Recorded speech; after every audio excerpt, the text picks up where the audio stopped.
अक्कलकुव्यातील जामिया शिक्षण संस्थेला पुन्हा एकदा मोठा झटका बसला आहे. आधीच विविध वादांमध्ये अडकलेल्या जामिया संस्थेच्या अडचणी दिवसेंदिवस वाढत चालल्या आहेत.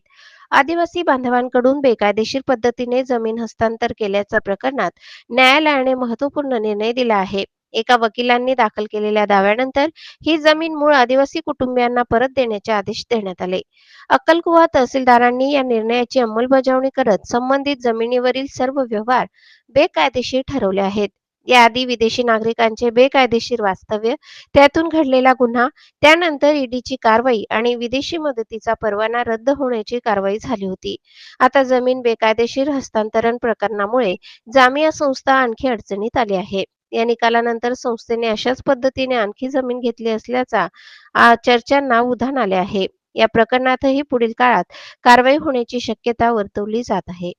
भाजप नेते किरीट सोमय्या यांनीही या संस्थेवर गंभीर आरोप केले आहेत.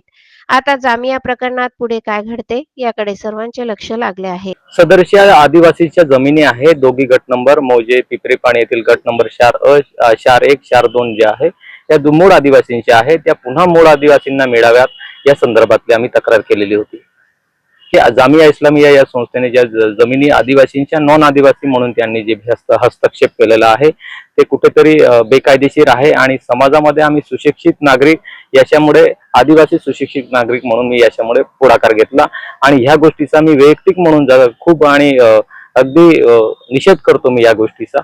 या आदिवासींच्या जमिनी अशा बेकायदेशीर लोकांनी बळकावल्या या संदर्भातला बिलकुल मिळणार आहे.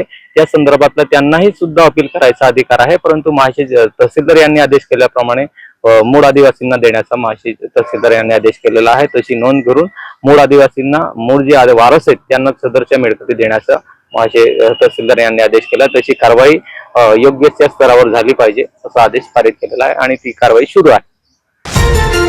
ग्रामीण भागातील महिलांसाठी आत्मनिर्भरतेचा नवा मार्ग आता खुला होत आहे. नंदुरबार जिल्ह्यातील तळोदा तालुक्यातल्या गणेश बुधावल येथील मनीषा सुनील पाडवी यांनी हे सिद्ध करून दाखवलं आहे. घरच्या घरी मशरूम शेती सुरू करून त्यांनी यशस्वी स्वरोजगार उभा केला आहे. मशरूम लागवडीपासून ते थेट विक्रीपर्यंतचा संपूर्ण व्यवसाय त्या स्वतः सांभाळत आहेत. पौष्टिक आणि दर्जेदार मशरूमची स्थानिक बाजारात विक्री सुरू झाली आहे.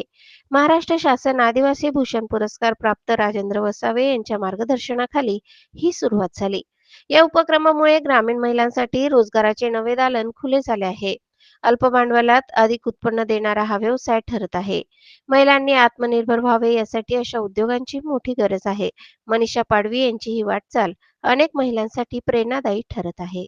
नमस्कार, मी मशरूम शेती मार्गदर्शक आणि तसंच आमचे पालक कुणबी सेवाभावी संस्था टीम.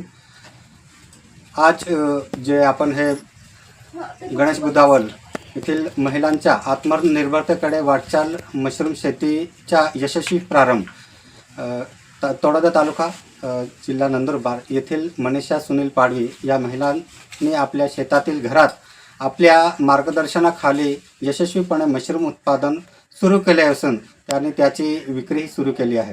हे एक प्रेरणादायी उदाहरण होत आहे, कारण असं युनिट डेमोग्रा पुनर्वसनसह नंदुरबार जिल्ह्यातील अनेक गावामध्ये कार्यरत आहेत.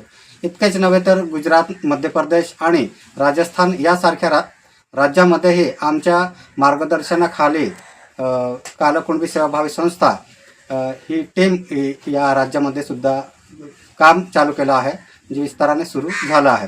मशरूम शेती आदिवासी समाजाच्या आर्थिक स्वावलंबनासाठी एक प्रभावी पाऊल आहे. धन्यवाद.